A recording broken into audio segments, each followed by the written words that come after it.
আসসালামু আলাইকুম। অ্যাঞ্জেল বিপাশার পক্ষ থেকে আপনাদের অসংখ্য ধন্যবাদ। আজ আমি আপনাদের সাথে কিছু কথা শেয়ার করব। হ্যাঁ, ভিডিওর প্রথমেই বলে রাখি, যারা আমার ভিডিও দেখেন, যারা আমাকে লাইক কমেন্ট করেন, তাদের শেয়ার করেন, তাদের জন্য রয়েছে মন থেকে ভালোবাসা আর শুভেচ্ছা।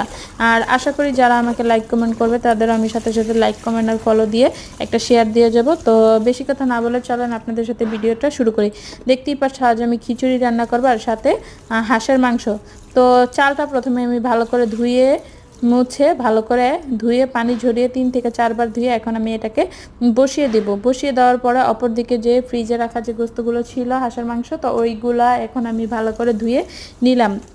নেওয়ার পর এখন আমি একটি চুলায় পাত্র বসিয়ে তার ভিতরে পেঁয়াজ আর কাঁচামরিচ দিয়ে আদা রসুন দিয়ে এগুলোকে ভালোভাবে ভেজে নেব। ভেজে রাখার পরে কিছু মশলা আমি পেস্ট করে নিয়েছিলাম, তো ওইগুলো এখন আমি দিয়ে দেবো।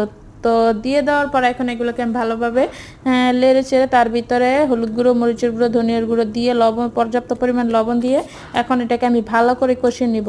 এই যে দেখতেই পাচ্ছ এখন আমি এগুলোকে ভালো করে কষিয়ে নেওয়ার পরে এখন আমি এর ভিতরে পর্যাপ্ত পরিমাণ কিছুটা পানি দিয়ে এটাকে ঢাকনা দিয়ে রেখে দেব বেশ কিছুক্ষণ কষানোর জন্য। কষানো হয়ে গেলে এখন আমি মাংসগুলো দিয়ে এগুলোকে ভালোভাবে নেড়ে চেড়ে এখন আমি এগুলোকে প্রায় 15 থেকে 20 মিনিটের জন্য কষাবো, যাতে এর ভিতরে লবণ আর মশলা সব কিছু পারফেক্টভাবে যায়। তো এখন আমি এগুলোকে ভালোভাবে নেড়ে চেড়ে এখন আমি এগুলোকে ঢাকনা দিয়ে রেখে দেবো।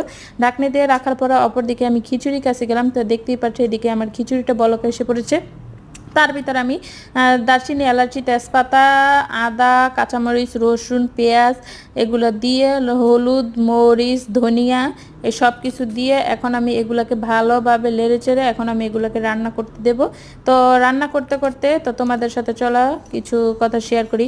একটা বাস্তব কথা কি, যে মানুষকে যতটাই তুমি প্রায়োরিটি দাও না কেন, যতটাই তুমি ভালোবাসা দেখো না, মানুষ যে কীরকম শয়তান আর কীরকম যে আসল চেহারা, তা ওইটা তোমাদের সময় মতো বুঝিয়ে দেবে। আর একটা বাস্তব কথা কি জানো, তুমি যতই মানুষকে মন থেকে শ্রদ্ধা করো না কেন, মানুষের শ্রদ্ধার মর্মটা কখনো বুঝবে না। তুমি যতদিন পর্যন্ত তার হাসি ঠাট্টা সব কিছু মুখ বুঝে সহ্য করবে ততদিন পর্যন্তই ভালো, আর যখনই তুমি প্রতিবাদ করবে তখনই তুমি খারাপ। তো বেশি কথা না বলে চলো আমরা এখন আবার রান্নায় ফিরে যাই। তো দেখতেই পাচ্ছ আমি এখন এই হাঁসের মাংসটাকে ভালোভাবে কষিয়ে নেওয়ার পর তার ভিতরে আলু আর পর্যাপ্ত পরিমাণ পানি দিয়ে এখন আমি এগুলাকে রান্না করে নেব আবার 20 থেকে 30 মিনিট। তো অপর দিকে আমার খিচুড়িটাও রান্না হয়ে গেছে, তাই এখন আমি খিচুড়িটাকে বাগার দিব।